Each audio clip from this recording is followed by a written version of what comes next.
Assalamu alaikum wa rahmatullahi wa barakatuh. Bismillah ar-Rahman ar-Rahim. I would like to welcome my guest and my friend Hamzah Raza today. Alhamdulillah. We are back at it. We're back at it. What's it called? How are you doing, Hamza? Alhamdulillah, I'm great. I'm good. That's good. That's good. How's your dad? Alhamdulillah, he's good. His dad is, mashallah, he's a doctor, and I guess he's working with the corona patients right now. Yeah, he's on the front lines. He's home today actually. He's very happy that Trump's not going to be president anymore. Why? I thought he was the one treating him. Did you see the Trump's doctor? Which one? Are you talking about the one that looks like a Hollywood character? I don't know, the guy who was doing the press conferences. Oh, no, you're talking about the actual doctor. Yeah, Trump's doctor. Yeah. They were making fun of him because he was like a DO. They're like, couldn't even get an MD. Oh God. Which is like the most like desi dad thing ever. Like Twitter turned into a desi dad that day. I see. Your dad, he works in the Baltimore area, right? Yeah, in Maryland. Okay. So what's it called? So he wasn't at, what was that hospital where Trump was at? Trump was at Walter Reed. It's a naval hospital, I believe. Oh, it's a naval hospital. So I'm pretty sure your dad's not working there. Yeah. It'd be kind of. I mean, I imagine they have a few brown doctors, but most brown doctors would have a hard time getting clearance to get into there. It's interesting. 10% of, I don't know who did this estimate actually, but 10% of doctors in America are Muslim, even though we're only 1% of the population, which is crazy. That's awesome. I did not know the exact statistic, but I knew a good bit of the doctors. Like, I live in Gastonia, and even at our hospital, we have like 3 to 5 doctors which are Muslim at the hospital, and that's just crazy unto itself. So we have Hamza. We don't have an official sponsor yet. I'm still trying to find a sponsor. If you have any sponsors on hand, let me know. I'll start emailing them and bothering them. But what's it called? Today we have a very interesting topic. And before we start the topic or we get into it, inshallah, Hamza has agreed. He signed a contract like one of those NBA ones, except there's no compensation. Inshallah, he's going to be coming on every month and we're going to be discussing American Islamic history. Inshallah. And there's American Islamic history is actually much more vast than people think. It didn't just start in the 60s when all the Desi uncles showed up. Far from it, yeah. Far from it. Just on a base level, we had, I believe, the Moroccans started showing up much earlier than anything. Yeah, I mean, slaves who were brought to America, there were so many things.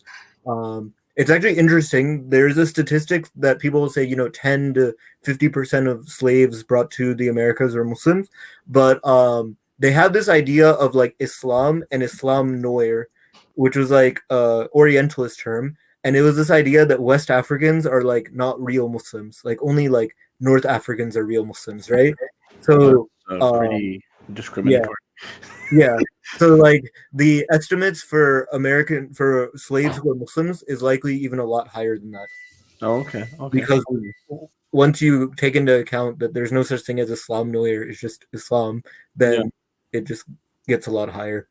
Well, I mean, one of the more famous slaves who came to America, Umar bin Said, who was from North Carolina. And I've been where he was, they say, in Fayetteville, North Carolina. I've actually been to the masjid that's named after him. It's what's it called? I think Warsdeen Community Masjid. Yeah. That's what it is. And I've been there. Alhamdulillah, I met the community. When we went there, we went on Jamaat. And when we went there, the brothers and sisters, they cooked us a fresh breakfast. And they were so happy to see us. And we spent some time there. Alhamdulillah, good community. Yeah. They're living up to the name of Umar bin Said. Yeah. I've been there too, actually. You have? Wow. One time I was driving up from Georgia to Maryland, and it was like prayer time. So I just put a masjid into the app. And I'm pretty sure there were 1 or 2 closer. But when I saw Masjid Umar bin Said, I was like, oh, I have to go here.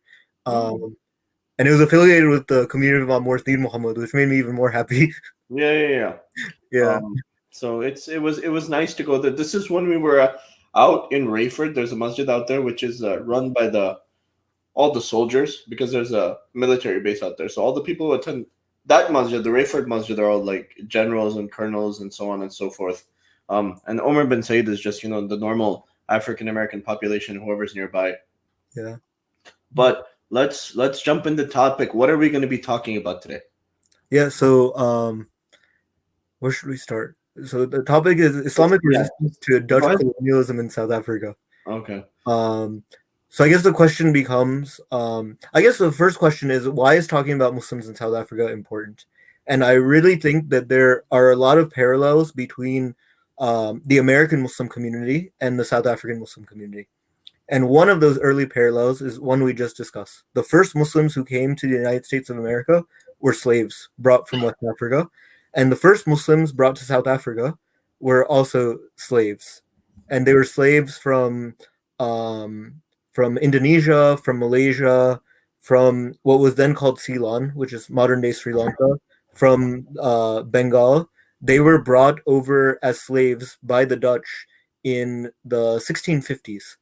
And not much is really known about the religious practice of these slaves, but the Dutch outlawed the public practice of Islam. So if these people were caught publicly praying, if they were caught fasting during Ramadan, if they were caught doing any of these things, they would be hung. And this is very, very similar to Muslims who were brought over to the Americas. Muslim slaves brought to the Americas were essentially forced to convert to Christianity. And you see cases such as that of Umar bin Ibn Said, where he writes down parts of the Quran from memory. So they are, and he writes those copies down in a Bible that he's given because Christianity is very much kind of being forced on them. I'm not kind of being forced on them, it is being forced on them. So Muslims in South Africa, it is illegal for them to make salah, it is illegal for them to do all these sorts of things. Um, and then in the 1694, a man comes to South Africa by the name of Sheikh Yusuf. And Sheikh Yusuf was born in Indonesia, and he went to perform he was born in Indonesia, and his uncle was the sultan of one of the kind of sultanates or kingdoms in Indonesia. He goes for Hajj at the age of 18. He comes back, and the Dutch have conquered his uncle's sultanate. So he's like, I'm not going back there. So he goes to another sultanate. The Dutch invade that place too, and he begins leading military resistance to the Dutch.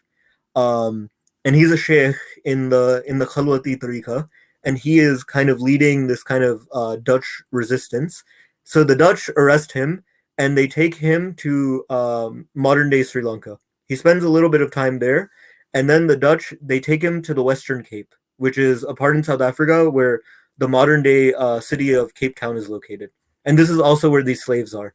So they take Sheikh Yusuf and about 49 other people, and he basically lives on a farm in seclusion. And the Dutch are very happy by this because they think, oh, this guy won't be able to cause any trouble here. He's not going to fight us like he was fighting us, you know, in Indonesia and in Sri Lanka.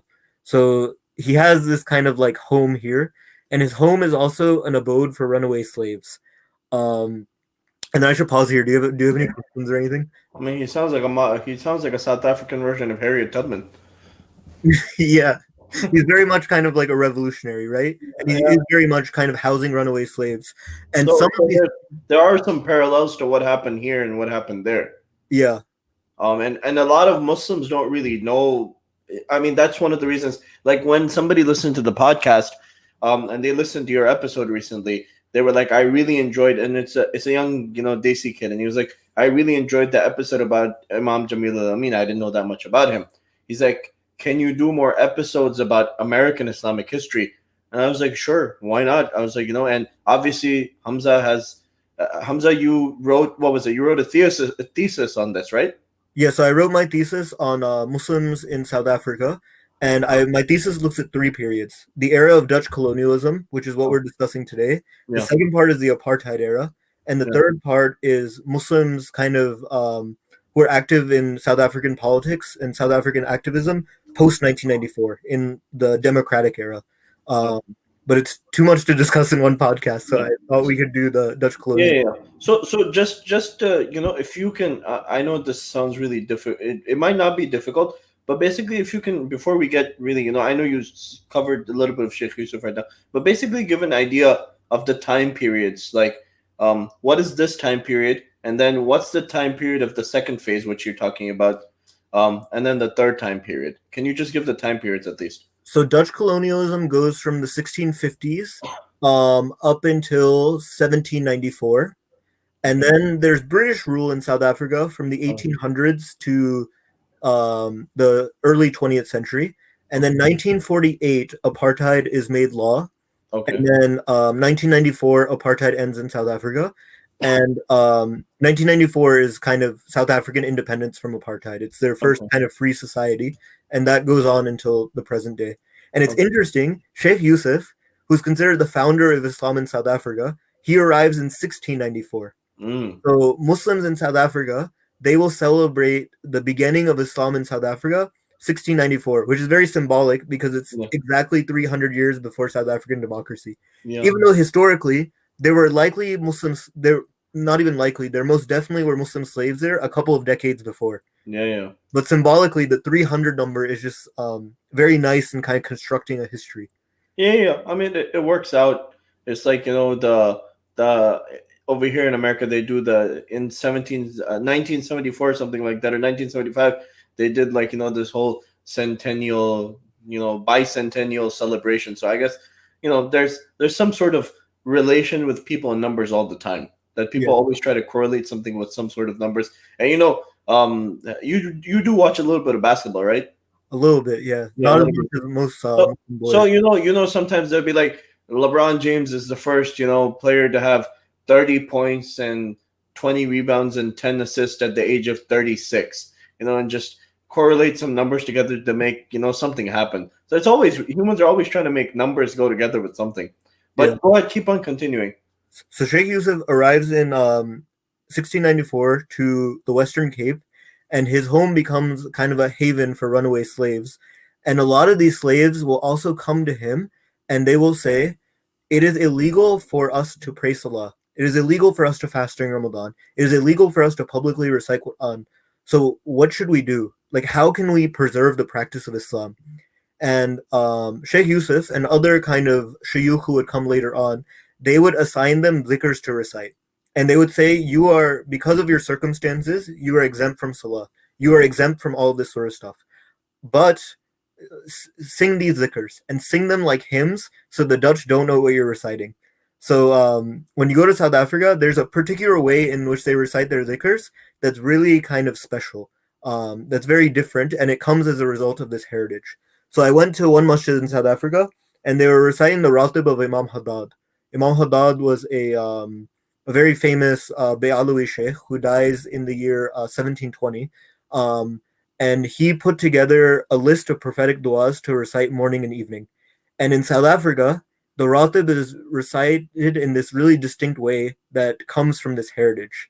Um, so Sheikh Yusuf, he and other Sufi shayukh who come later, they tell them, recite these zikrs, and they would teach these people how to pray, and they would say, if you need to teach, if you can teach others how to pray, don't do it if their lives are in danger, but if you have the opportunity, teach them how to pray in secret.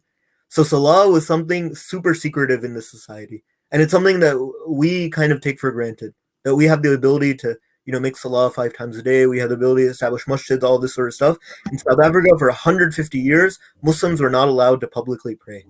Um, and there, I can pause there. Do you have anything to add in there? I mean, honestly speaking, just listening to that, I mean, I'm not teary eyed or anything, but there's some emotions being evoked because you hear about what's happening in China with the Muslims, which is not exactly the same, but very, very similar for a lot of the Muslims over there. And over here in America, even though, obviously Trump is still fighting, but even during the course of his presidency, Alhamdulillah, thanks to Allah subhanahu wa ta'ala, all praise and graces to Allah subhanahu wa ta'ala, we never had issues like that. Mm. Yeah, at the beginning of the George Bush era, right after 9/11, people did get scared. A lot of things did happen where they were making people, especially foreigners from Muslim countries, register and stuff like that. But we've never had issues like that. We have like Qur'ans and books piled up in our houses. Even people who aren't religious, who are Muslim, like they have the in the Jewish culture or religion where they will have people who say, "I'm Jewish." Culturally Jewish. There's this new wave of Muslims who are culturally Muslim, where they don't really practice anything. But we have the freedom to be able to practice, and we have the freedom to pray. We have the freedom to do azkar. We have the freedom to recite Quran, and we don't. Even myself, I don't take advantage of that. And when you listen to stories like this, and this is real life stuff that's happening and has happened, and we just take everything for granted, and that's that's basically all I have to say in regards to that. Yeah, there's another story relating back to America. There's a story, if you read the book Prince Among Slaves, it tells the story of a man who was a Fulani prince. He was head of a state larger than the United States, and he is kidnapped and brought to the Americas. And when he's kidnapped, he runs away because his owner doesn't allow him to make salah. He runs away into the woods. He gets lost. He almost dies because he doesn't know where to go, and he goes back to the slave master. We actually shouldn't say owner, because Allah is the owner of everyone. No one actually owns other human beings, but the slaveholder, you could say. So his slaveholder, he goes back to his slaveholder because he says, I almost died. I don't know my way around the United States. It's not possible for me to escape. But he tells his slaveholder, he says, if you allowed me to make salah, I will stay here. That's the only thing I want to do. If I can make salah, I will stay here and I'll do whatever you want, but give me a place to pray. And in his plantation in Virginia, the slaveholder actually gives him a place to pray. And he realizes that he's able to write, the slave is able to write, and the slaveholder is not able to write. And he eventually buys his freedom, and he lectures at the Oxford Union and all of this sort of stuff. And it's a very kind of beautiful story. But Sheikh Yusuf, he would tell them to, recite these adhkar, and this is the way Islam was preserved in South Africa for 150 years. And another thing about these sheikhs who came, Sheikh Yusuf was the first one who comes in 1694, but all throughout the 1700s, there are people coming, and the city of Cape Town, they call it the city of the Awliya, because the graves of these figures, they literally create a ring around the city of Cape Town. So they say that the Awliya are the people who oversee the city of Cape Town. So all of these shuyukh, they're also known for their karamat. They were known for their miracles. So Sheikh Yusuf is buried on Signal Hill in the city of Cape Town. Have you seen his grave? Yeah, I've been to his grave. Oh, okay. Mashallah. Yeah, and his grave is a very kind of famous site for South African Muslims. A lot of South African Muslims, before they go for Hajj, they'll first make ziyarah to his grave, and then they will go to Makkah and Medina and that sort of stuff. But Sheikh Yusuf, his grave is on Signal Hill, which is a big tourist site in the city of Cape Town, and there are a lot of wildfires that occur on Signal Hill. And I saw this with my own eyes. The wildfires will literally go around his grave. You will see burnt grass, and you will see grass that's completely green, and every single time the wildfires go around the grave. SubhanAllah. Yeah, and these are the Say that again? I said it's the sacrifices these guys made. Yeah. And there's another story of there was a sheikh who was his name was Abdullah Qadi Abdus Salam. He was buried on Robben Island, where Nelson Mandela would be buried a couple of centuries later. And he was also held there, right? Yeah, he was jailed there. Yeah. Yeah. So Abdullah Qadi Abdus Salam is jailed at Robben Island, and he's there for a very long time. And Robben Island is like Alcatraz. The water, it's an island, and the water around it is so difficult that it's impossible to swim through because it's just such rough water. So Abdullah Qadi Abdus Salam, he puts a picture of a boat on his prison wall, and he tells the others, he says, I'm going to see my sheikh tomorrow. And the people are like, what is this guy saying? A couple of days later, his dead body is found 2.5 miles away on the other side of Robben Island, which was virtually impossible for him to swim across. And his sheikh's grave is on this mountain that's 99 steps up, and his dead body is found there at the grave of his sheikh. So there are all these stories. SubhanAllah. I mean, in these countries and, through these times and periods, they made sacrifices beyond what we could ever imagine. For us, having to make a sacrifice, and I know people have differences of opinion on this, but I'm going to say it anyway. For us, the sacrifice is having to decide between if we want to make the effort and spend the money on getting hand slaughtered chicken, or whether we'll go with the machine cut one to make it to make a concession to save $1 and to make life easy. I mean, that's just what it comes down to. Our level of sacrifice is so easy compared to what they had to go through, and it's not to discount sacrifices which a lot of our brothers and sisters in America do go through. But for the most part, Alhamdulillah, Allah has made our lives really easy. Yeah. There's another story of a man. His name was Tuan Guru. He was from Malaysia, and he wrote down the Quran from memory, cover to cover, um, while he was there. And so the Shiyukh in South Africa, they developed this kind of reputation that they are people who perform miracles, and that they are holy men. So the apartheid government in 1948, they are trying to get rid of all of these sorts of sites, but they don't mess with the graves of the Awliya in Cape Town, because they say, and the apartheid government hated Islam. They would speak of two things. They would speak about the threat of communism and the threat of Islam, but they did not mess with these graves because they said these people are holy men, and if we were to mess with their sites, bad things will happen to us. Because they see what's happening at the grave of Sheikh Yusuf. Fires are going around the grave. They see that this man, he, somehow swims across Robben Island, which is impossible to do. So they see all these things happening. So even the apartheid government understands that there's something special about these men. There's some sort of barakah in the presence of these shuyukh. I mean, there's one thing denying the truth. There's another thing knowing the truth, keeping it at the back of your mind, but being able to deny it.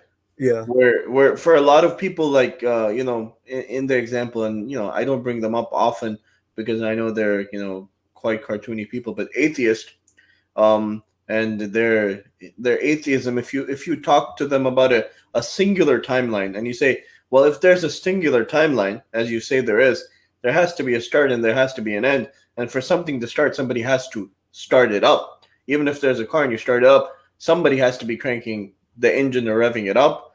So obviously there has to be a creator. And there's an actor. His name is Hamzah Raza. He's from Pakistan, and he was debating with. I'm not going to take the guy's name. He's an atheist, and at one time I did get into it with him and his murids. An ad showed up on my Facebook. This is about 2-3 years ago, and the ad shows up and it says his book's name. It was called The Ex-Muslim Atheist. These guys, they love to mention the fact that they were Muslim at some time, and the reason being is they have nothing else to prove. If he just says I'm an atheist, nobody really wants to listen to him. So Ex-Muslim Atheist, The Curse of God, that's what the name of the book is. So I wrote in the comment section, I said, it looks like nobody's buying your book. You have to advertise for it to sell now. So there was another guy, he's a Christian guy. He seemed to be Puerto Rican or something. He's like, no. Then the atheists started coming for me. They're like, oh, what do you know? You believe in God and this and that. They're like, and I guess I had free time, so I started going back and forth with them. So this Puerto Rican guy who was Christian showed up, and he's like, just leave these losers alone. He's like, they'll find out when they die what's going to happen with them, that they're going to be like, oh, there was no God. And when they meet God and he'll be like, what were you guys doing on earth this whole time? Then they'll know the truth. So anyway, I was arguing with all of his, people. And then all of a sudden the guy himself shows up with his personal Facebook profile. And he's like, oh, this and that. He said something. I was like, look, man, I'm not interested in arguing with you or debating with you. I was like, but at the end of the day, if you were just to sell your book as an atheist, nobody would give a crap about it. The only way you're able to sell even one book is by claiming you're Muslim. And that's what a lot of these atheists who convert from, but they don't convert, they just leave it because they're trying to find the easy way out. They leave Islam and they do this atheism deal. And so that's the only selling factor for them, is they used to be Muslim. And a lot of these guys, if you listen to them, and they're so incoherent, their arguments are so incomplete, it feels like a cop-out. And you know what? It's okay if Allah doesn't give you, and you don't want to be a Muslim, you didn't get the guidance, that's fine. Stay an atheist. Nobody's stopping you. But stop, using Islam as your way to make money. I understand you guys are broken. You guys have no talents, but there's other ways to make money. You can drive Uber. There's many other professions you can do. But getting back to the thing where Hamzah Raza and this guy were debating, and Hamzah Raza is like, he makes this singular timeline. He's like, so when you start driving a car, you have to start from somewhere, don't you? So this guy, the atheist, is like, yeah, well, I can believe in a small creator, a small or a big creator, but yeah, there might be a creator out there. So this guy's debating with an actor, and he's saying, "I'm this this well-versed guy who can debate with anybody." He's debating with an actor, and this is not to insult Hamza Ali Abbasi, who was a very intelligent guy. But he wanted to debate him. He was annoying Hamzah Abbasi on Twitter, and he finally agreed to do it. And then at the end of the day, this guy's like, yeah, I can believe there might be a creator, a simple creator, or like a complicated creator. But yeah, somebody has to create the dunya. So when it comes down to it, even these guys, you're saying that they knew not to mess with the graves of these awliya because they knew something bad's going to happen. Yeah. And what Hamzah Ali Abbasi is sort of alluding to is kind of like the Kalam cosmological argument, which basically establishes that like there has to be a first cause, that everything begins to exist has a cause. The universe begins to exist, therefore the universe has to have a cause. But it reminds me of Iqbal has a quote where he says, "You can deny Allah, but you can never deny the Prophet Muhammad ﷺ." That there is it's a historical fact. This man named Muhammad ibn Abdullah والسلام, existed, and he was someone who transformed the world. And this reminds me of that because in this case, the apartheid government, they can deny the Muslim conception of Allah. They can deny Tawheed. They can apartheid was very much a religious thing, similar to Zionism. It was very much backed by the Dutch Reformed Church, and the Dutch Reformed Church used to be called the apartheid government at prayer. So they can deny Tawheed. They can deny the prophethood of the Prophet Muhammad. But what they can't deny is they can't deny the miracles of these awliya. And who are these awliya? These awliya are al-Warit al-Anbiya. They are the inheritors of the prophets. Yeah. Warit al-Anbiya. They're the inheritors of the prophets, right? So they can't deny the miracles of these people. So this persists until the late 1700s. And then in 1794, the British, they invade the Western Cape to take it away from the Dutch. So the British and the Dutch are fighting now. The British and the Dutch are fighting. Okay. And the British, they see that there are these slaves who want to kind of practice Islam. So they go to the slaves and they say, listen, if you fight with us against the Dutch, we will give you freedom to practice your religion. We will let you practice Islam in the Cape all you want, because the British government allows freedom of religion. So the Muslims, tens of thousands of them, they say, hell yeah, we'll fight with the British. Hell yeah. So the British fight with the Muslims fight with the British against their slaveholders, against the people who own them. And the British get control of the Cape. And when the British get control of the Cape, Islam is allowed to be practiced. And the first masjid built in South Africa is in 1794, right after this battle. It's called Awal Masjid, which literally means the first masjid. And it's built in the area of Bukop, which is, if anyone goes to Cape Town, you have to go there. It is the Muslim kind of slave quarters where freed slaves would live. And it's one of the most beautiful areas in all of Cape Town. It's like very colorful, like colorful houses, all this sort of stuff. It's a really, really nice area to visit.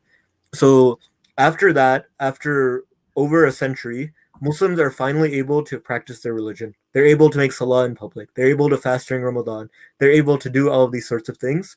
And this is kind of the end of it. So that's kind of what happens there. I see. They have a lot to do with the 94 numbers. So one of the more greater things, I guess, from finding out about this 100-year period is that even through all of this oppression, that there were still Muslims after 100 years. Yeah, and think about this: Muslims for a century not able to make salah in public, not able to fast in Ramadan, not able to go for Hajj. All they have is their belief in La ilaha illallah Muhammadur Rasulullah. No one's, like, if you think about the 5 pillars of Islam, no one's praying. Not no one, because these awliya who are out in the middle of nowhere, they're able to do these things, right? Yeah. But less than 1% of the Muslim population no one is praying in public. No one is fasting during Ramadan publicly. No one is able to give zakat. No one is able to go for Hajj. All they have is La ilaha illallah, and they're able to make dhikr of Allah. And what a person told me was that the Awliya would also tell them to tell people about the stories of the prophets. Tell people about the stories of, Adam alayhi salam, about Nuh alayhi salam, about Musa alayhi salam, about Isa alayhi salam, about the Prophet Muhammad alayhi salam. Because they said through these stories, through the messengers, you understand the message. So just sit around and talk about the stories of the prophets, and the Dutch won't know what you're talking about. But through these things, through these people, these prophets, these anbiya, or a wasila through which you know Allah. Yeah. Uh, So, what are we discussing next? What's that for today? so it's also interesting because Okay. are you familiar with like the notion of taqiyya? Yeah. Yeah. So Sunnis, we have an idea of taqiyya also. Okay. Um, Oftentimes, like people be very critical of, like, You're not gonna get us in trouble with this, are you? I'm not gonna get you in trouble. But basically, if your life is in danger, you are allowed to like not do certain religious practices. Um, so this happens in South Africa, and another place this happens is in Spain. So 1492, the Muslims are kicked out of Spain, um, and basically they're also not able to pray in public. They're forced to eat pork, like all of these sorts of things. And there are interesting fatwas that are given in this time. Like people are told, "Oh, we can't pray," and the shuyukh tell them, they say, "Pray with your eyes." Yeah. Um, and then they're like, "We can't make wudu because if we make wudu, the Spaniards will know what we're doing." So they'll say, make the yamum, and it's like, but if we make the yamum, they'll also know what we're doing. So it's like when you are walking, just tap a wall, or this is not a wall, tap a wall, and that make the intention for the yamum and tap a wall, and then you will that will count. I see. So this is like it's really beautiful, and it shows really the flexibility of our deen, that when Yeah. circumstances get difficult, you're still able to hold on to these things. I mean, it just at the same time, it just goes to show you these people who are just a few generations in some cases removed from the oppression and the sort of brutal treatment they gave to Muslims who claim to be the most civilized now. Who really, like I was talking with one of my friends yesterday, and we actually went to an event down in Greenville, South Carolina. We drove down to an event. They had a young guy there. He was studying in the University of Medina. They're trying to hire him to be imam. And as we were driving down there on the way back, we were discussing the current election and how, talking about voter fraud and stuff like that. And I was like, look, um, I have my opinions about how elections should be held and different things like that. But what I was saying is, in many countries, that they have just as much corruption as they do in Pakistan. It's just that the guys who are doing the corruptions are dressed up in suits and they hand each other money in suitcases. Or no, they don't do it in suitcases. They just wire each other money to the Cayman Islands. But if you go to Pakistan, it's sort of dirty out there. The dirt is out in the public. Over here, the dirt's behind closed doors. And it goes back to something I've been saying for a long time now, which I read a lot about the French and how they colonized over 14 countries and how they, and even Sheikh Yasser Qadi, I sent you that khutbah he gave, I think 2 weeks ago, and he mentioned these things, and I've been saying these things for a while. Obviously, Sheikh Yasser Qadi is an official, a channel to listen to. But he was talking about how they raped hundreds of thousands of women, how they killed millions of people. And even now, I was reading an article earlier today, it was in the Guardian or something, where the French have in some of their I guess vaults, which they have underground or something, they have hundreds, if not thousands, of Algerian skeletons just there from when they went to those countries. They colonized the countries, and the people fought to keep their countries free. But what they did is they took the bodies and they kept them as sort of some sort of punishment or torture. And I imagine the Dutch didn't do anything less than that. Mm-hmm. I Yeah, mean, is there anything about that you could tell us? I mean, look at someone like Cecil Rhodes. Cecil Rhodes is the person who so many institutions are named after. Like the Okay. Rhodes Scholarship, the most No, prestigious scholarship in the world, is named after him. I didn't know And that. he's a man who killed 100 million people in Southern Africa when he was colonizing Wow. Southern Africa. And Killed he was 10 Dutch. times as many people as Hitler. He's Dutch. Cecil Rhodes was British, I believe. Oh, he's British. Um, yeah, but the British also took a part in colonizing South Africa. And When was this guy around? Cecil Rhodes, this is a good question. I'm pretty sure he was around in the 19th century. Okay. Yeah. So this guy kills a few million, 100 million. 100 million people, 100 million people. Think and about they it. name a scholarship after They him. named a scholarship after him. Oh. Even at the University of Cape Town, up Uh-huh. until a couple of years ago, they had a statue of Cecil Rhodes in the middle of the University of Cape Town.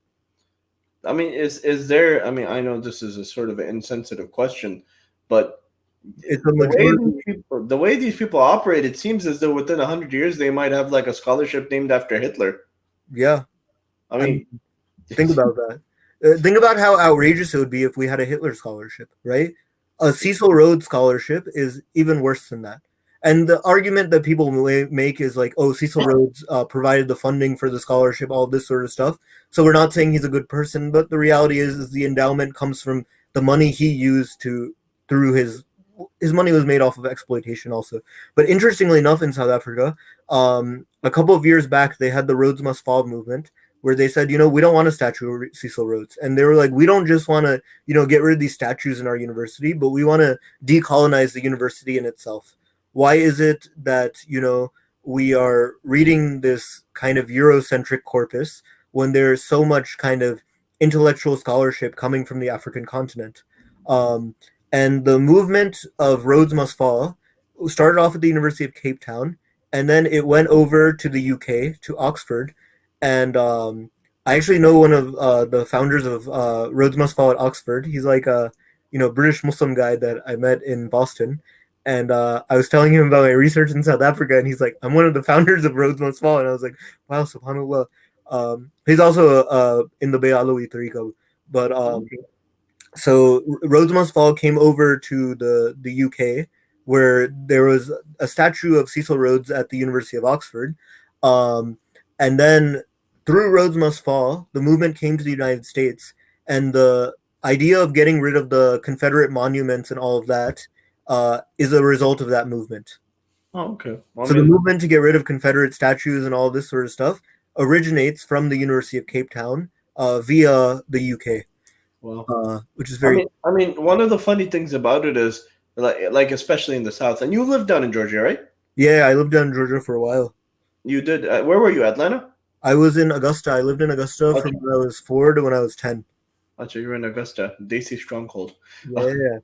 But what's it called? The one of the things about the Confederate statues, which is funny, and a lot of people bringing it up, a lot of people are like, "Oh, it's our history and stuff like that," and then people are like, "Yeah, who celebrates losers?" And that's what it comes down to. And like you said, wouldn't it be absurd if we had a Hitler scholarship? They don't even allow a statue, and it's understandable. And we're not saying, neither one of us is saying that, oh yeah, we should have a statue or a scholarship or something. But it's absurd to justify a guy who killed 100 million people and having a scholarship named after him in one of the most prestigious scholarships. And then I was looking him up as we were talking. There's an Indian. I don't know if he's a politician or if he's a speaker. He's really good. I've heard him many times. On YouTube, I've listened to his speeches. I think his name is Sashid Tharar or something like that. Yeah. And yeah, that's Tharoor. So he gave a really good talk when they were saying, "Oh, India, if it wasn't for the British, India would still be like living in some alternate dimension or something like that." And he was like, "No. We were much better off, and we lived in a much more harmonious society before you guys showed up and tried to teach us how to live." Yeah. And he says good things about Muslims as well. Like how Muslims, enrich society and stuff like that. And it's not often you hear from somebody who's on such a high platform, and who's Hindu, from what I understand, to speak so highly about Muslims. But he does, you can hear it many times. And a lot of the problems like you see all over the world, they were caused by colonialism. That, now they're like, oh, these countries are third world countries. I was like, well, who made them that? Mm-hmm. And if you look at Iran, in the 40s, 50s, and 60s, Iran was very before the Shah.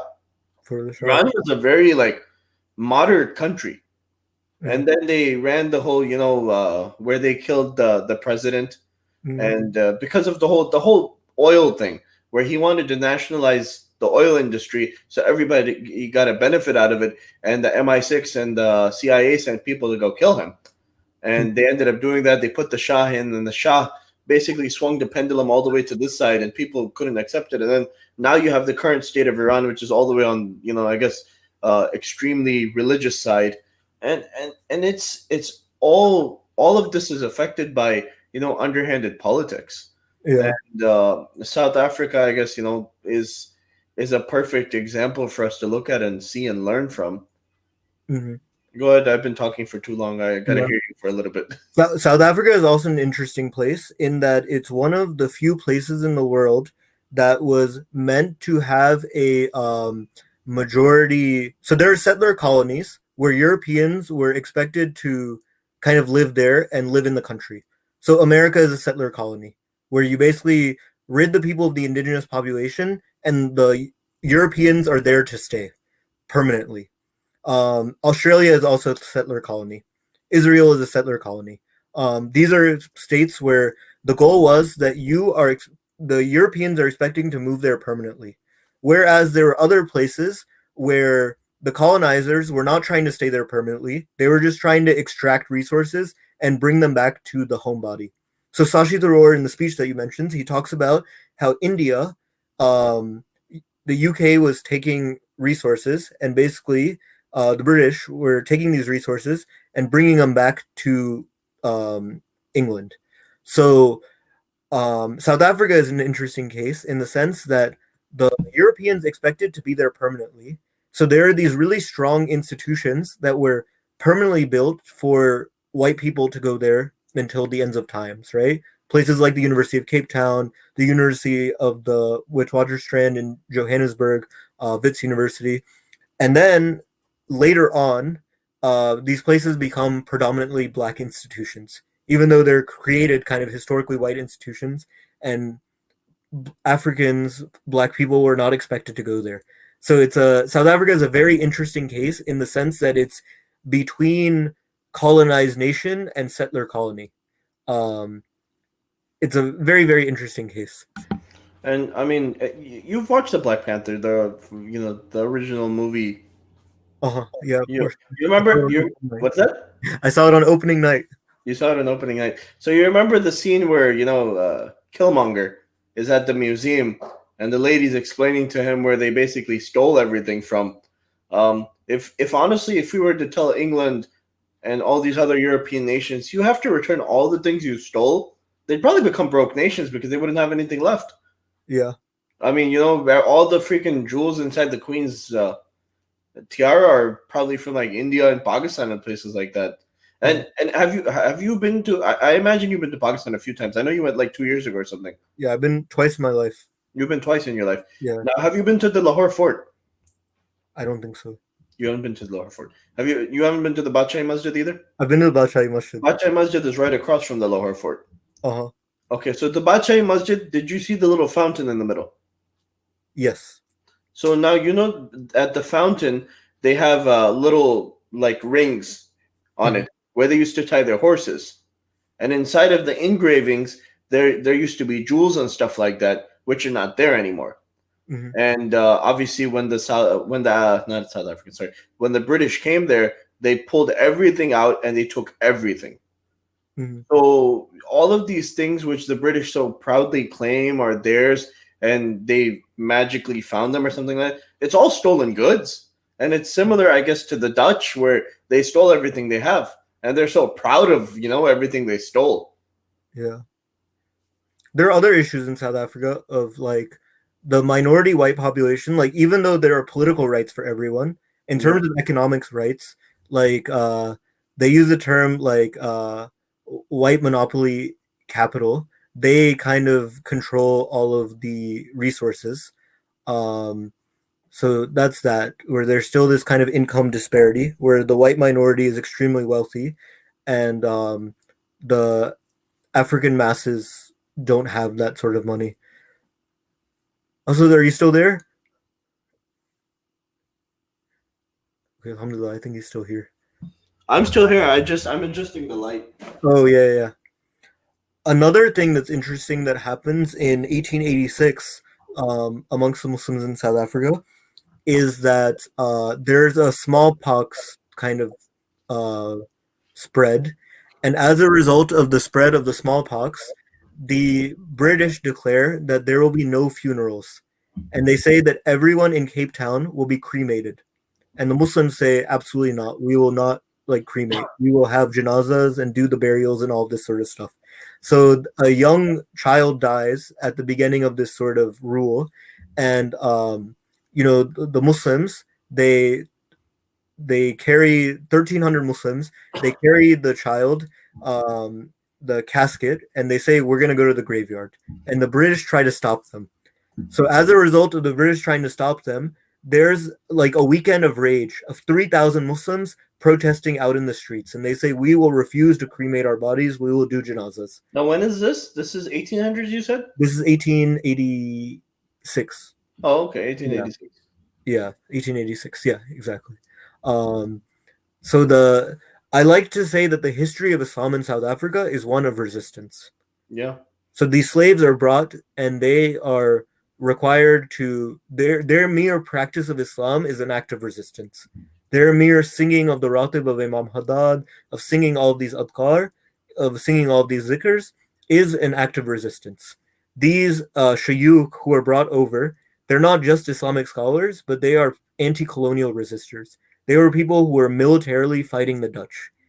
And then the Muslims, in order to get religious freedom, they have to side with the British and fight the Dutch, and this is an act of resistance in itself, of like military warfare.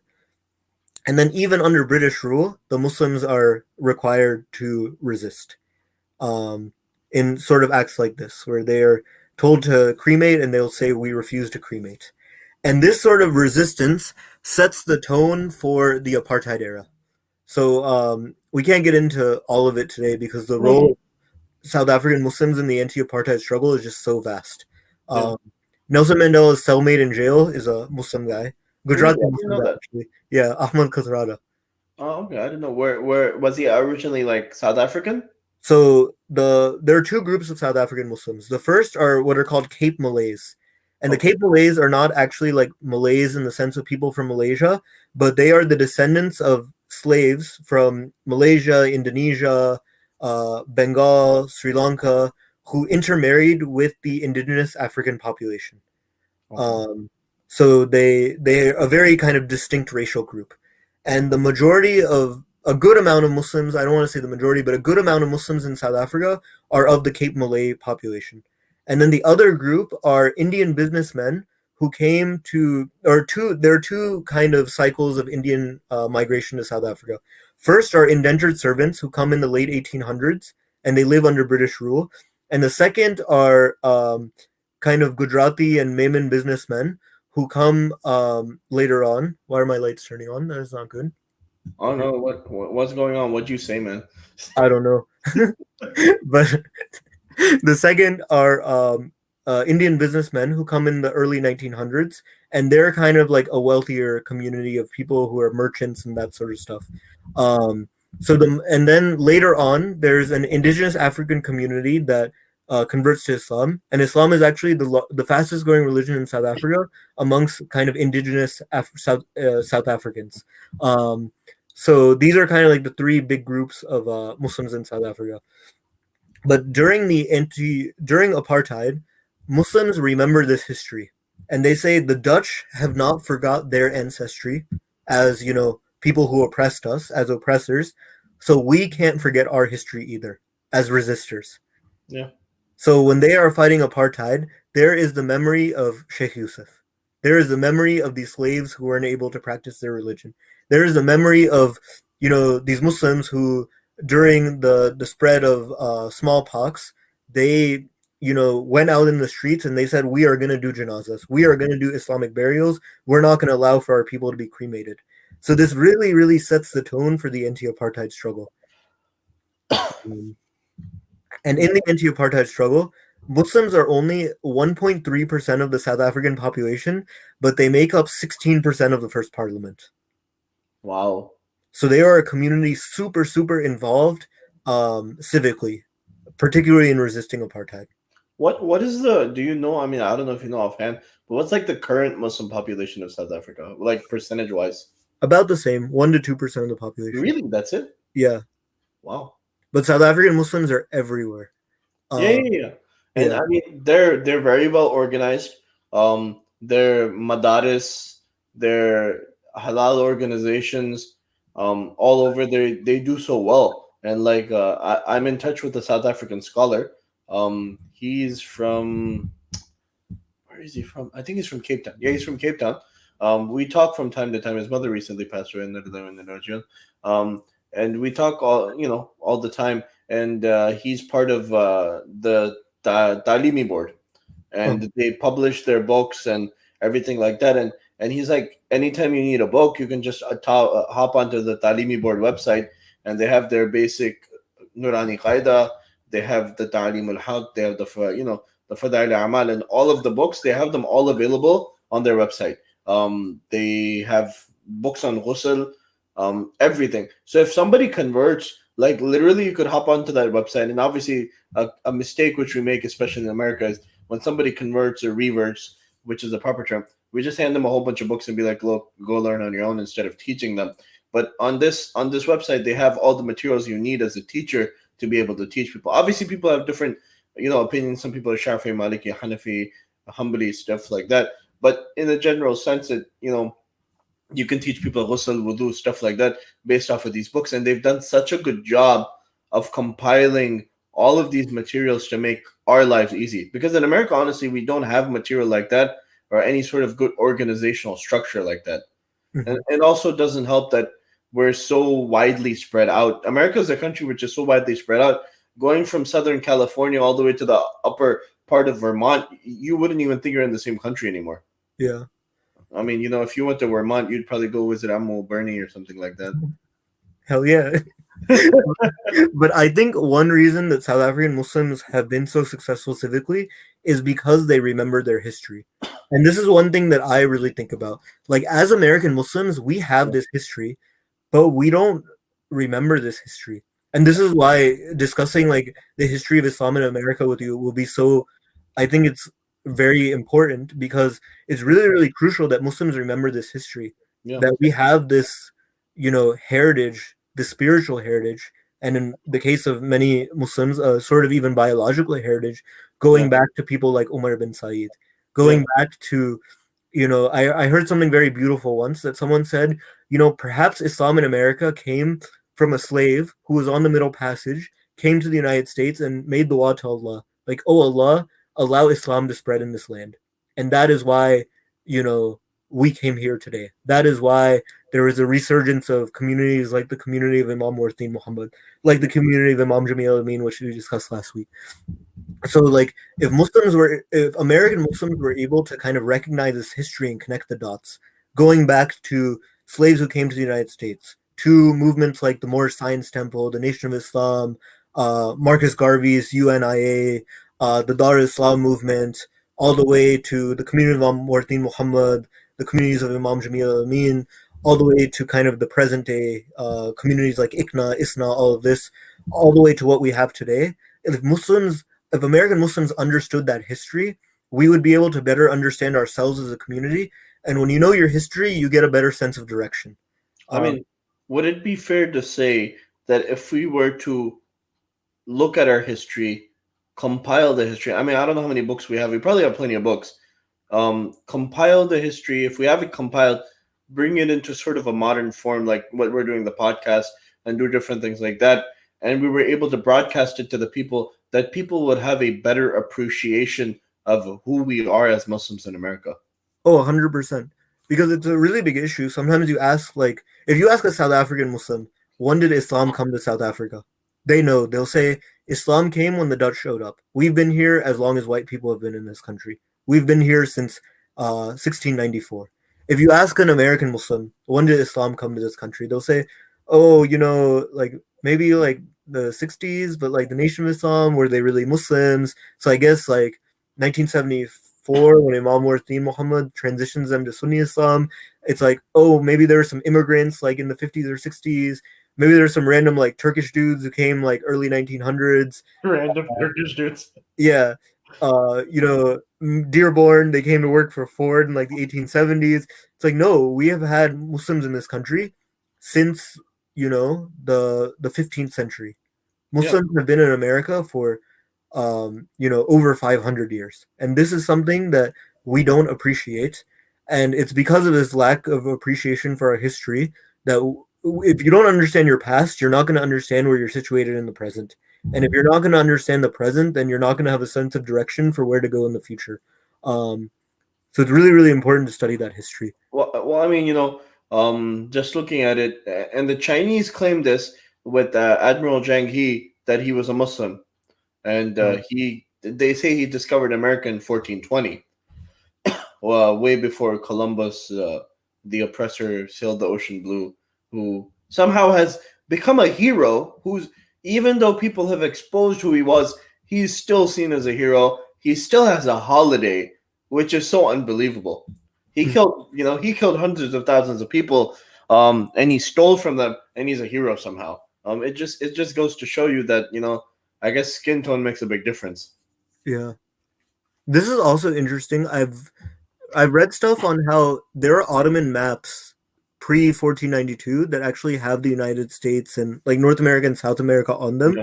and the Europeans didn't know that these places existed till much later. Um, and part of the kind of reason for this, part of the reason, um, like we don't really know about that, is because these people would come to the Americas, but they would kind of trade with people and then they would come back. They would never stay and sort of colonize and that sort of stuff. Yeah. Well, I mean, you also have to realize at the same time, Europe throughout the course of these years, when Muslims were making advances in science and technology and math, were busy going to the Papal States and getting those little papers blessed by the Pope and go sell them to people. They were busy, making money off of religion and stuff like that. And even their history is so tainted when they entered into Jerusalem, and you know this better than I do. When they entered into Jerusalem, I think it was 100 years before Salahuddin liberated it. They killed almost, I think they say, close to 200,000 people, and they shed so much blood that there was blood, up to their knees. And when Salahuddin entered, he didn't, aside from whoever fought, he didn't kill any of the civilians who just quietly left. It just goes to show you the difference in manners and how it was he conducted himself. But like they have a masjid in North Dakota, if I'm not mistaken, which is a small room, and the lady and her brother, whoever they operated, they have a Quran there that their grandparents brought, and different things like this. And there is a Muslim identity even in America if we go looking for it. And a lot of people in this country, and one of the things I'm going to tell you is we deal with a lot of Hispanic people. My dad's been speaking Spanish for like 45 years now. So we get a lot of customers who are Hispanic. They'll have last names like Hassan, Medina, Makkah, Ismail, different things like this. And obviously their ancestors might have been Muslim coming from Spain. They might have been enslaved. There's different things that happened. And they say if you go back into even Islamic history in America, that there were certain tribes of Native Americans who were Muslim. That they talk about a chief of a tribe out in, I think, New Mexico or Oklahoma, I don't remember, where his name was actually Abdurrahman, and they had their own version of of that name. Mm-hmm. And it dates back really far. Wow, I did not know that. Yeah, I mean, I've heard it. I've tried to look into it, and I do remember reading an article about it. But I mean, and I'm sure I'm not going to deny it. It probably there were probably tribes who were Muslim. I wouldn't have a doubt about that, because Islam is I don't know how to put it. I don't want to say it to offend anybody, but Islam is a strange religion where it somehow seeps and finds its ways into places where you never imagined it would. Like Islam is one of the fastest growing religions in prisons. And nobody would ever imagine that. And it's not like there's people who go, like, how there's jamaats that go, to different communities and bring people back to the masjid, and then there's people who go and they talk with Christians, like sort of like, I'm not gonna say like the people who knock on your door. Which ones are they? Jehovah's Witness. Yeah, not like that, but like Muslims, they go, they'll talk with people, try to convert people, or show them Islam, like they did the table out there in New York a few months back. Different things like that. But how does it happen in jails?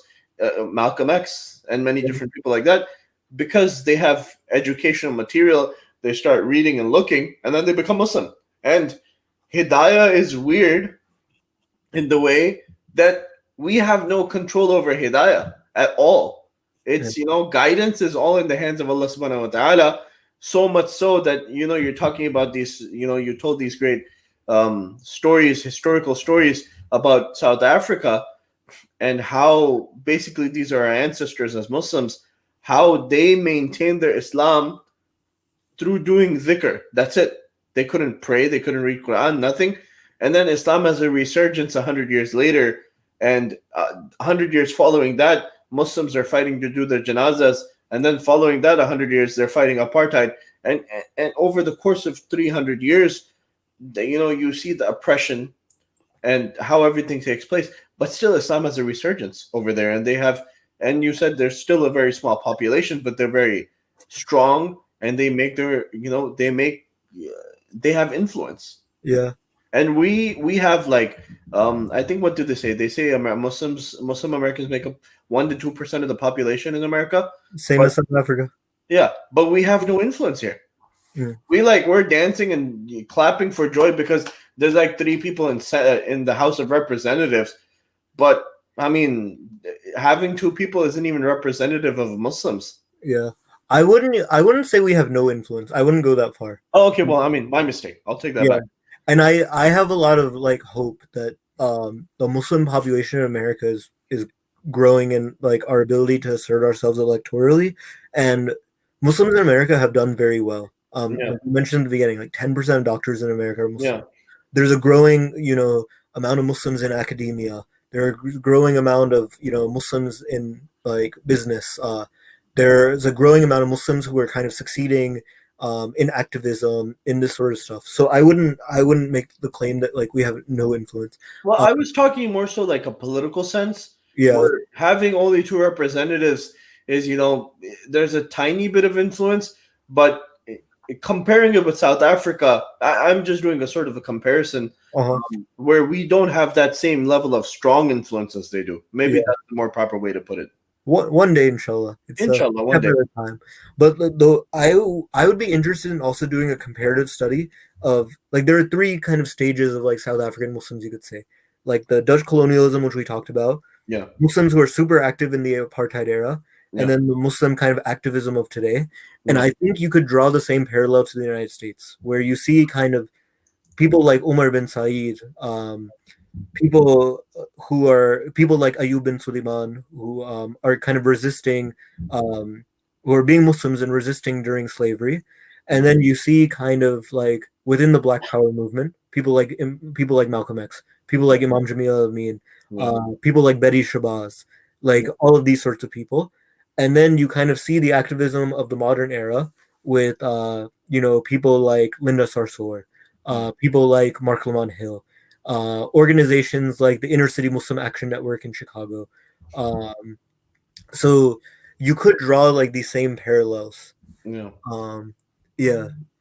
I mean, I feel, it's America. Like one of the things, like I said earlier, is America is such a big country. It's also very hard to, how can I put it?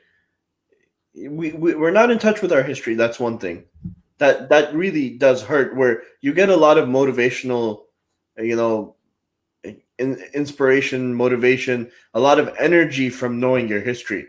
Yeah. And if you don't know, like just a very simple example, and this is obviously much, going further back. When you read a story about Hazrat Khalid bin Walid, or if you read just the story of Salahuddin and how he, grew up under the, the shadow of Nuruddin Zinki, and how, all of this happened, and then when he liberated Jerusalem, how, it makes you emotionally stronger. Like, oh, okay, these were our pious predecessors.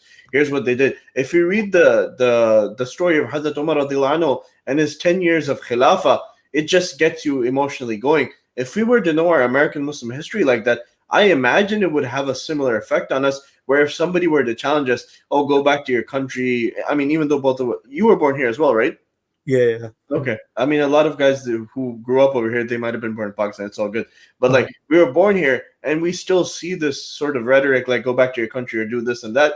where we could honestly, and I can say it to people because I do have a little bit of knowledge of the history, but we could strongly and firmly say, hey, our people came here before your people came here. You might be a German immigrant. Your grandparents might be German immigrants who only came here like 80 years ago. What the heck are you talking about? Our people have been here for 500 years. Yeah. And much of it also comes down to like anti-blackness in Yeah. the South Asian and like Arab Muslim community. Yeah. Like we don't want to. It's almost like, oh, why would we want to be associated with them? And it's a big issue. Like until Muslims get rid of racism, we're not going to be able to progress as a community. So there's that also. I mean, and to be honest with you, a lot of times the Asian and the Arab Muslim population will use the token African American brother, but for the most part discriminate against the rest. Like they'll have maybe one African American guy on the shura, but the rest of the majma might be made up of like 35% of African Americans, but there just might be one African American guy on the shura. The token African American brother who maybe wears a kufi and a thobe and kind of fits in, but the rest of them are shunned. Yeah. And a few weeks ago, like I had on the brother, he's a friend of mine, he's a local comedian, and he was talking about how their family even faced discrimination amongst the African American community because his dad got involved in tabligh early, and he used to go on Jamaat, and they used to call them Pakistani black Muslims, and because his dad used to wear the thobe and the kufi all the time. So he wasn't seen as, even though this guy, he grew up in the streets of Brooklyn, he was known as Floyd X2 because there was already a Floyd in his, Nation of Islam, temple or He's mosque. the second Floyd to become a part of the nation. Yeah. Yeah. So he's Floyd X2, and then he left New York because he's just involved in too much stuff. He shouldn't have been. He moved down here. He changed his life. He met this sister who was part of the nation, and they both became mainstream Muslims. They switched over to Sunni Islam, and they've been Muslim since. And they found tabligh, and that's one of their driving factors. One of their sons is a scholar. And whenever anybody meets them, they always ask them, when did you become Muslim? When did you revert? And these guys all have names like, for example, I'm just going to give you Muhammad Ahmad Sheikh or something like that. They have a name like that. And when people hear it, they're like, you're black and Muslim? They're like, yeah, we're African American Muslim. And people, they just can't believe it. And it goes back to the whole thing where you're saying, like, the racism, if it doesn't go away, and we'd be willing to embrace the history. I'm not talking about us. Maybe we'd be a little bit more open-minded, but a lot of people would be willing to accept the history for their tokenism or for their benefit, but you have to really accept it with your heart. Yeah. And the reality is we've had people, African American Muslims in this country who have been Muslim for like 4 generations straight and many more generations before that. I heard someone say something interesting, that there were people who were enslaved who were descendants of the Prophet Muhammad Islam. Yeah. So there are African American Muslims and even African American non-Muslims who could be Sayyids, and we don't even know it because that kind of lineage was destroyed. Well, I mean, they love to bring up that weird one. I don't know if it's true or not, where they're like, oh, the Queen's a Sayyid. I'm like, I don't know about that one. It might be. You never know. But Boris Johnson, his great grandfather was a straight up Hafiz, Turkish Hafiz. Yeah. And it just goes to show you one of the other things. And obviously, we spoke about it with Mufti Saab last week. Is positively enhancing the lives of your children. So, we make sure, obviously we have no control over it, but we try to make sure that our kids stay Muslim. They don't turn into Boris Johnsons. They don't turn into right-wing British politicians. Yeah, or a Donald Trump or something like that. And honestly, if we don't take care of our history, and if we don't teach our kids the history, and if we don't take care of our kids' Iman and Islam, that's what's going to happen. It's already happened. I went to this one town. We have a place called Rocky Mount. And in Rocky Mount, Muslims have been there since the 50s, 1950s. And we met some of the guys. And there's so many people. And one of the main trades over there that people have is alcohol shops, liquor stores. And there's one road. I don't remember the name of the road. On this road, there's 12 liquor stores.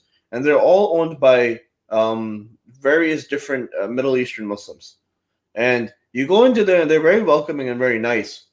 But they're all owned by people who've been there for 50, 60 years. And when you talk with some of them, they're like, yeah, we come for Jummah. Or some of them are like, yeah, we know where the masjid is. So we walked into one store, and the brother was so proud, I don't sell any liquor. It's like, alhamdulillah, that's good. We were very happy to see him. He offered us some food, different things like that. But even over the course of the past 50, 60 years, or 70 years now, since they came in the 50s, we have had a lot of Muslims in this country, but we've also lost a lot of people and their identities because we didn't, preserve it.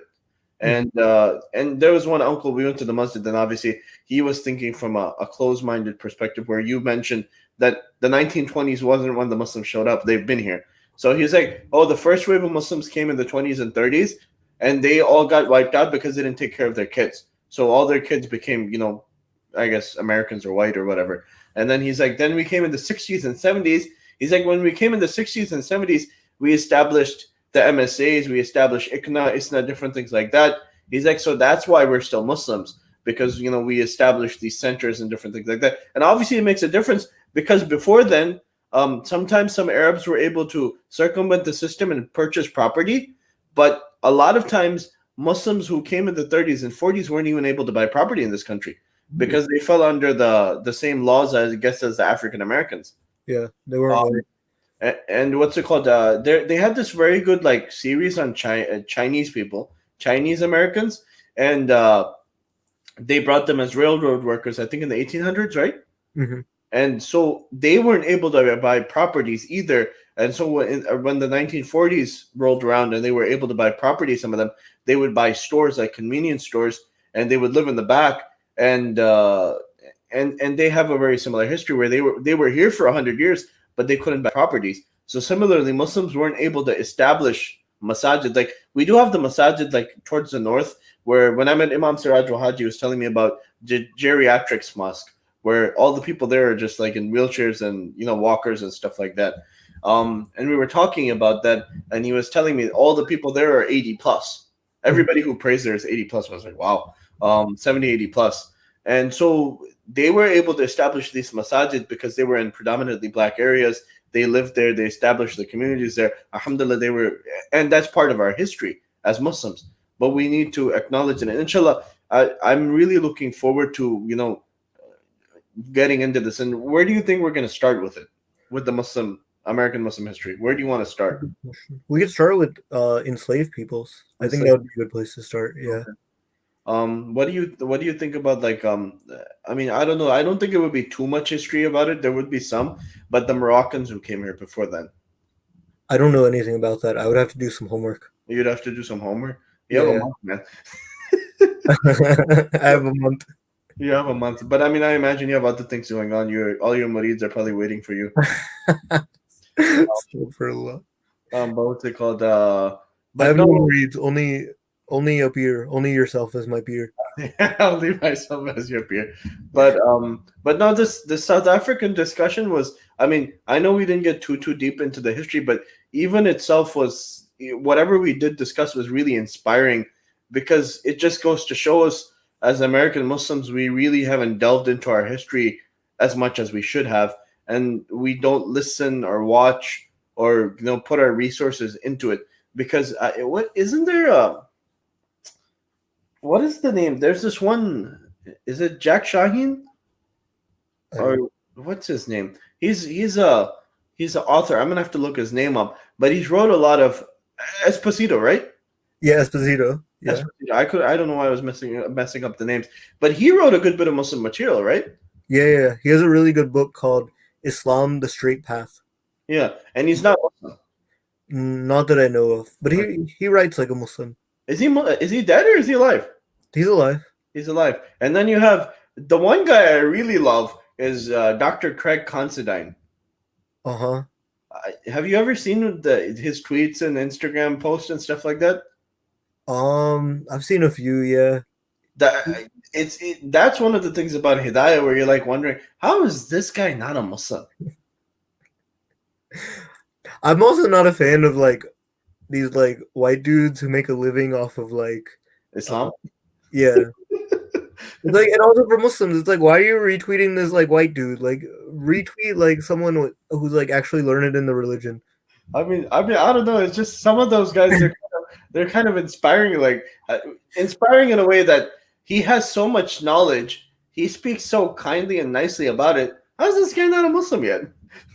No, Allah guide him. Allah guide him. But what were you saying? Go ahead, say that. I gotta hear this. What? We were talking about why do you retweet these guys? Ew. Like these white dudes who are like, oh, I like Muslims. Every now and then he'll like say stuff that's like not even true. Um, but yeah, so like, what do we like? It's I feel like it speaks to like an inferiority within the community where Yeah, it's like, you're right about that. we No, want like this sociology like professor at like Rice University to like us when we have like this rich like Muslim intelligentsia. Like retweet like Dr. Sherman Jackson, retweet like Dalia Mujahid, retweet like someone like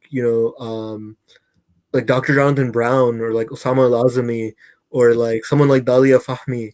Like we have like this like great group of like Muslim so, academics who yeah. like young Muslims should be reading because these are people who are documenting like Islamic history. These are people who are wrestling with issues that young Muslims have. Like Now, Dr. Jonathan Brown, he's also a revert, right? yeah, How long has he been Muslim? he became Muslim in college. Really? Okay. So, I don't know too much about him. I've read a few things about him, but I don't know too much about him. yeah, I think it's been a good like 2 decades with him. Really? Okay. I think he mentioned one time that he's been like Muslim now longer than he's been non-Muslim. Yeah. I mean, He's been Muslim a majority of his life now. okay. I think he became Muslim at 19, and like last year it became like 20 years. So like He does a lot of work on hadith and stuff like that, if I'm not mistaken. yeah, As far as hadith work, I've read some of his work, not books or anything, but some of his work, like articles he writes and stuff like that. yeah, And his writing and stuff is pretty good. It's educationally enhancing. yeah. You know, The Yaqeen Institute in general does a lot of good stuff also. he's with Umar Suleiman. Yeah, he's with Yaqeen. Okay, I didn't know that. I wasn't aware of that. He's like director of research at Yaqeen. Acha. Yeah. Is that like a real thing? Like, do they have an actual institute? Yeah, they have an actual institute. Online. I think with COVID it's all online now. I see. But beforehand, I think they do have a physical space. I don't know actually. That's a good question. I mean, I feel like there's like everybody. People used to make fun of the University of Phoenix online. Now all universities have literally become University of Phoenix online. Yeah. Nobody can make fun of those degrees anymore. Everyone has an online degree now. Everybody has an online degree now. But no, American Islamic history is something that we really need to pay attention to. Aside from, I know everybody loves to just talk about Malcolm X forward. Now we need to go into Malcolm X backwards to be able to establish ourselves. Yeah. Because there's always, like you said, the inferiority complex where people are always looking for that, sort of white knight, I guess, to defend them. Oh, he's defending Muslims and Islam. Why can't we do it ourselves? And one of the things about it is with even the Quranic translation, and I've heard from certain people where they're like, people will prefer to use the Marmaduke Pickthall translation. They're like, we have such good translations now. Why don't we use Abdullah Yusuf Ali instead of using Marmaduke Pickthall? Uh-huh. Is it the inferiority complex of using it because he was a white guy? This might be a little bit controversial, but I love the Study Quran by Dr. Sayyid Hussein Nasser. Okay. Best English translation out there. Hussein Nasser. Yeah. I don't know who that is. He's a professor at George Washington University. And then also MAS Abdul Halim's Oxford translation of the Quran is really good. Achha, so you're completely going against Marmaduke Pickthall. Yeah, Pickthall's in like Shakespeare. Like who wants to read that? Or is that Arbery? I don't even know what these guys' translations are like because I haven't engaged them in so long. Really, I see. And you're not that old though. Yeah. Alhamdulillah, it's been great ever since I stopped reading Pickthall and Arbery. Yeah. Right? Freshman, say that again? I said you're like 15 or something. Yeah, of course. It's just got a lot of facial hair, that's all. Yeah. 14 and a half, actually. 14 and a half. But what were you saying? You were saying something. I said freshman year of college, I picked up MAS Abdul Halim's translation. Never looked back. I said this is the best Quran translation I've ever encountered. sophomore year of college, Study Quran came out by Sayyid Hussein Nasir. I ordered it and I was like, yeah, this is it. Never looked back after that. Now you spent time in Jordan. Now, was that to brush up on your Arabic, or what was that for? Yeah. I'm still brushing up on my Arabic. How was your Arabic? Is it pretty decent? I wish I could say yes, but no, my Arabic's awful. So, do you try to talk with people in Arabic? No, don't have me talking Arabic. I'm gonna embarrass myself. What other languages do you speak? Don't have to speak in Urdu either. I'll embarrass myself. Oh God, you don't speak Urdu either? I speak Urdu. I'm just kidding. I can get by in both Urdu and Arabic. It's not that bad. Yeah, I can get by. Yeah. No Punjabi or anything? Punjabi is actually interesting. I understand it, but I can't speak it. Gotcha. I mean, I understand it as well. I can't speak it. Yeah. So my great grandmother would like speak Punjabi. I would understand everything, and I would speak to her in Urdu, and she would understand everything. So let me ask you a question. You attended Harvard, alhamdulillah. Before that you went to Vanderbilt, which is also a very good school. Do you think, as American Muslims who come from a foreign background, like I come from a background, my grandparents were from India who migrated to Pakistan, and then my dad left Pakistan. He went to Panama. He lived in Panama, as the American people say Panama. Generally it's pronounced Panama. So he lived there, and then he came to America at the age of 18. Us losing our languages, like right now, we've sort of settled on the fact that we want to teach our kid Urdu. We want to make sure he knows how to speak Urdu. But we've basically lost our connection to a certain extent with Gujarati. Do you think that will hurt us in the long run? That's a good question. I think when you like know a language, you like think from a different perspective. So knowing as many languages as possible is beneficial, but you also understand a culture in a particular way. Yeah. Like my knowledge of Urdu like gives me access to like South Asian culture in a particular way. Learning Arabic allowed me access into the way that like, into Arab culture in a lot of ways. Like Nelson Mandela has a very famous quote where he says, when you speak to someone in a language that they understand, you speak to their mind. But when you speak to them in their native language, you speak to their heart. So there's something there when you know like a language. It allows you to think better. Like we should all aspire to know as many languages as possible. Yeah. I mean, my Gujarati is not very good at all. But I mean, right now I'm taking Arabic lessons and I'm learning Arabic, and obviously I'm learning Fusha. We're learning stuff like Mushtari and Ashtari and stuff like that, where when I tell somebody, this guy's a Mushtari, they'll probably be like, what is that? The problem with Fusha is nobody speaks it. Everybody speaks some sort of slang. Yeah. So like you said, if a person, like, let's say you actually learned Punjabi, like properly, you became fluent at it, would it help you see the world in a different perspective then? I think so. I see. And it would help you, I guess, associate and talk with Punjabi people as well. Yeah. But at the same time, would it enhance your personality, you think, where you would see the world, like I said, you would see the world differently? Would you see the world as a Punjabi then? Because by I guess sub-ethnic culture, you're Punjabi? Yeah, I'm Punjabi. I would see the culture by what? By Bhangra and like. Yeah, I guess so. If that's what it is. I mean, that's not all it is, though. Yeah, I know. I'm being like racist against myself. I mean, but that's what a lot of times they see what's popular and what people are talking about. But there's so much more to it. There's so many scholars from Punjab. There's so many, Punjab has a lot of Islamic history. Yeah. But also, what is that? Bulleh Shah.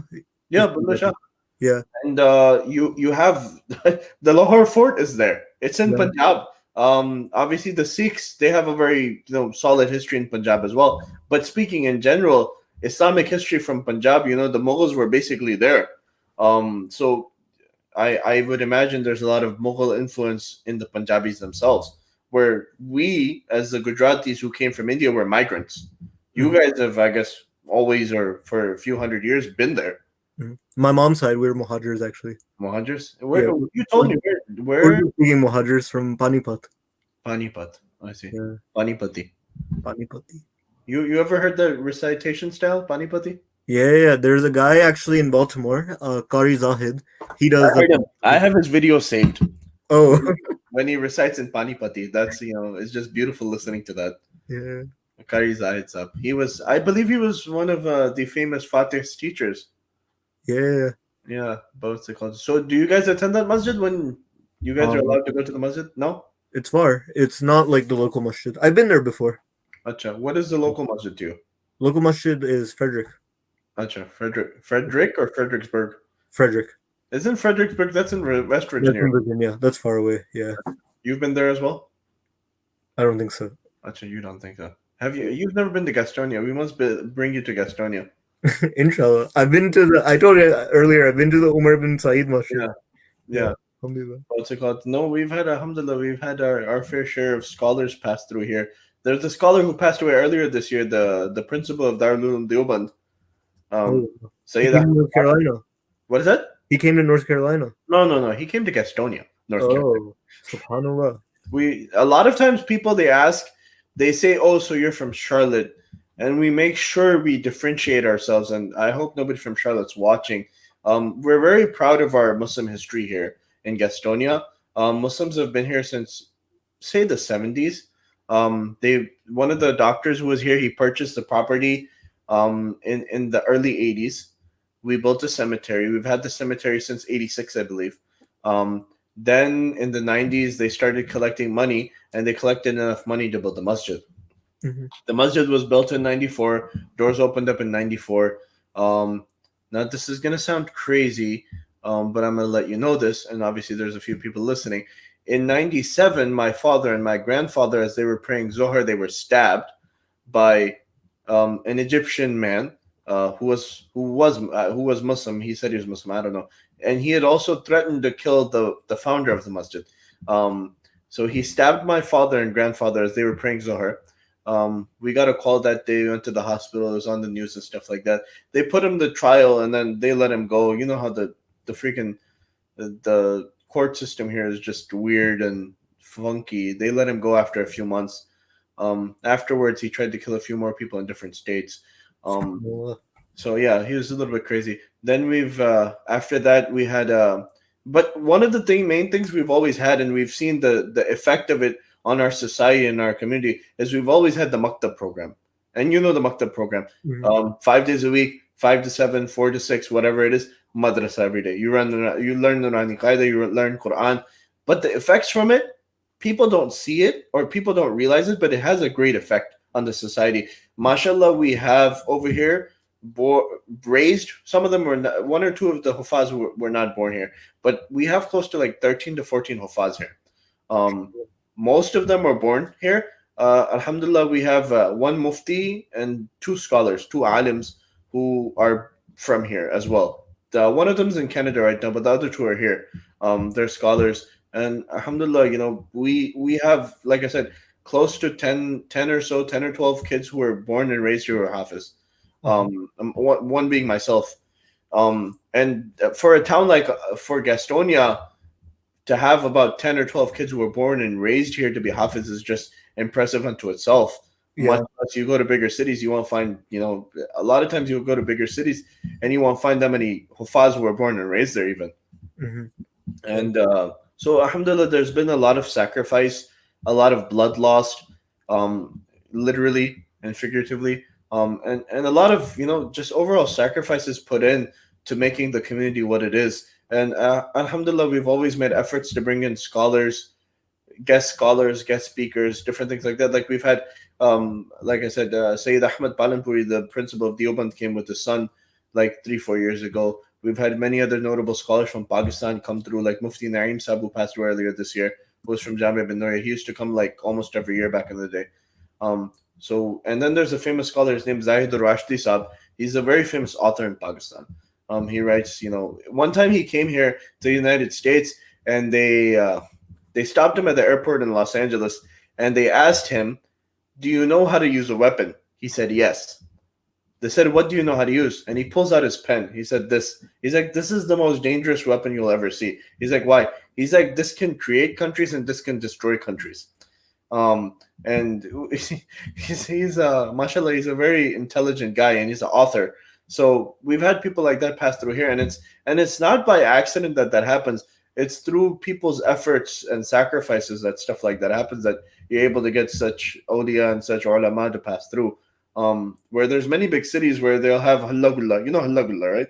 Uh-huh. They'll have parties all the time, but they can't get a scholar to come there for a fly. They can't work on it because there's no effort of the actual deen. And until you don't put in the time and effort for the actual deen, you're not going to see the results. And going on Jamaat, obviously, I went to so many different communities where I've seen they built these beautiful masajid. And this is not a referendum against anybody, but they haven't put in the daily effort to make sure that the masjid is abadah on a daily basis. And one of the things when you go on Jamaat, what they say is, we want our masjid to be like the masjid of Nabi sallallahu alaihi wasallam. And the reason being, even till today, there's halakas going on a daily basis, Quran, hadith, different things like that, since the time of the Prophet ﷺ. It was because of the worry and concern of losing the deen. And if we don't do that on a daily basis in our own masajid, and I know a lot of people, they don't like tabligh, they say, oh, they use weak hadith and stuff like that. But you don't have to take all of tabligh, on face value. Just take some of its tenets or take some of its things which are beneficial, and you'll see so much benefit from it. Like we'll be like, oh, we're having a sleepover at the masjid. Why do we have to call it a sleepover? Just call it i'tikaf. Uh-huh. We use these terminologies and these things which aren't Muslim to try to make things seem hip or cool. Just be yourself. You don't have to be anyone else. I mean, I'm just being honest with you, and that all goes back to sticking to who you are. And you don't have to get going right now, do you? I know we're just talking. We should wrap up in like next. Yeah, we should wrap up in the next 5 minutes. I know we're going for like an hour and a half now. Yeah, I just have a thing at 5 a.m., so I just need to sleep. You have a what? I have a thing at 5 a.m. Okay, 5 a.m. Mashallah. Look at this guy. He's waking up before Fajr. Yeah. What time is Fajr there right now? Fajr is around like 5:15-ish. Oh, okay. I have classes in the UK, so it's like wow. Yeah, it's 10 a.m. their time. Is this for your academia? It's just for some Arabic stuff. Oh, okay, that's good. Yeah. The man's improving his Arabic. He was being humble. No. My Arabic's awful. It's awful. But it goes back to that. And one of the things which I know a lot of people have benefited from this, which is Sunday school. I'm not gonna say I'm a big opponent of it, but I'm a big proponent of expanding it beyond just having it on Sunday. Yeah. There should be other things where you're not even bringing the kids in for Jummah, you're just bringing them for Sunday on 4 hours. I think kids on Sunday want to really just play video games or something. They're like, I've been to school the whole week. I don't want to go learn about Islam on a Sunday. But we just need to be ourselves. That's what it comes down to. Yeah. So Hamzah, wrap it up for us. Jazakallah khair, Asad, for everything always. Yeah. And inshallah we'll be podcasting more in the future. Inshallah we'll be podcasting more in the future. Subhana rabbika rabbil izzati amma yasifun wa salamun ala al mursalin walhamdulillahi rabbil alamin. Ameen.